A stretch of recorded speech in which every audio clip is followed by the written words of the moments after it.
Assalamualaikum warahmatullahi wabarakatuh. Selamat malam sahabat-sahabat semuanya. Malam ini saya sedang berada di kawasan lampu merah Kebun Jahe. Tepatnya di pos polisi Kebun Jahe, yang kemudian di belakangnya, di belakang pos polisi Kebun Jahe itu ada baliho Bapak Ganjar Pranowo. Nah, yang saya ingin jelaskan adalah baliho atau alat peraga kampanye ini berbeda dengan alat peraga kampanye yang kemarin viral dipasang di pagar rumah sakit Bayangkara, rumah sakit milik Polda Banten, yang jelas-jelas dilarang oleh undang-undang area itu untuk dipasang alat peraga kampanye. Nah, kondisi alat peraga kampanye Pak Ganjar di belakang pos polisi ini tentu berbeda ranahnya. Kalau di sana jelas milik rumah sakit dan itu tidak boleh dipasang. Kalau ini jelas baliho berbayar dan posisinya ini tidak nempel atau bukan bagian dari pos polisi. Kan? Baliho atau billboard ini ada di belakang pos polisi memang, tapi bukan bagian dari pos polisi. Oleh sebab itu, Bawaslu dan KPU harus bersikap tegas mana yang melanggar dan mana yang tidak melanggar. Kalau menurut saya ini sama sekali tidak melanggar aturan.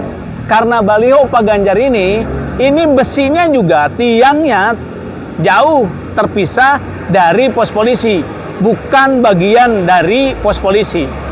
Kawan-kawan bisa lihat, kita bisa lihat bareng-bareng tiangnya seperti apa.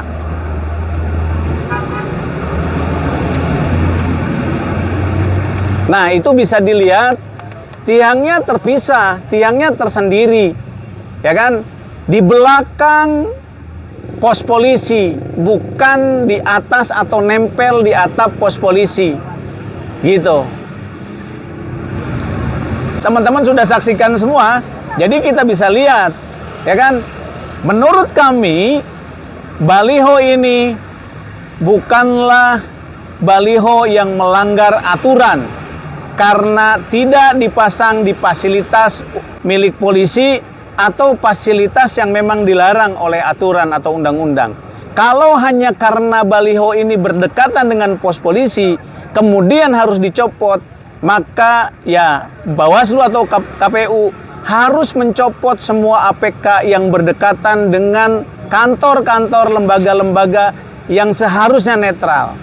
Kalau KPU mencopot atau Bawaslu mencopot baliho yang berdekatan dengan pos polisi ini, berarti Bawaslu atau KPU harus mencopot juga baliho-baliho yang berdekatan dengan kantor polisi. Misalnya baliho yang berada persis di depan Mapolres Kota Serang. Kali lagi, ini adalah baliho berbayar, bukan billboard milik aparat kepolisian atau billboard yang nempel tepat berada di pos polisi. Ini terpisah. Terima kasih. Assalamualaikum warahmatullahi wabarakatuh.